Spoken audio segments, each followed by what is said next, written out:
Bhuj Mahuda Akota road પર ભૂવો પડતા કોર્પોરેશન ના માનશો એમ નીચે પોલમપોલ રાખી ભૂવો પૂરી દીધો। ભુજ મહુડા અકોટા રોડ પર ભૂવો પડતા કોર્પોરેશન 10 ફૂટ પહોળાને 10 ફૂટ ઊંડાને જેમ તેમ પોલાલપોલ રાખી તાત્કાલિક પૂરી દીધો અને ટેકનિકલ રીતે નીચે લેવલ કર્યા વગર કોંગ્રેસ કાર્યકર્તા અમર વાઘનું કહેવું છે કે સામે જેમ તેમ ગટર લાઇનની કામગીરી ચાલુ છે। એના કારણે આવું થતું હશે કેમ કે એ લોકો જે લોખંડના ગરડો બેસાડી રહ્યા છે એ પ્રેશર મશીનની જગ્યા પર હિટાચીના મશીનના પાવડાથી ઠોકાઠોકી બેસાડી રહ્યા છે। હજી આવનારા સમયમાં આના કારણે ભૂવા પડશે, અમર વાઘનું કહેવું છે।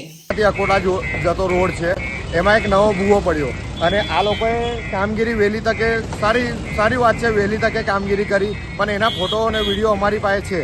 હવે એ લોકોએ કામગીરી ખાલી ઉપર લાલી પાવડર કરે છે।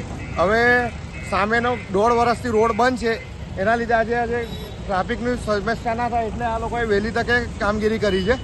અને આ ભૂવો પડવાનું કારણ એ જ એક કારણ છે એનું, સામેના સાઈડે જે ગટરની કામગીરી ચાલે છે એનામાં ગટર બેહાડે છે, એ લોકો લોખંડના ગટર બેહાડે છે। હવે એ ગટર પ્રેશર મશીનથી નહીં કરતા, આ લોકો ખાલી મશીનના એનાથી ઠોકીને બેહાડે છે અને એનું કંપન થવાના કારણના લીધે આ ભૂવા પડે છે। અને આ લોકો આવી જ કામગીરી કરતા રહેશે તો હજુ ભૂવા પડવાના જ છે આ રોડ પર।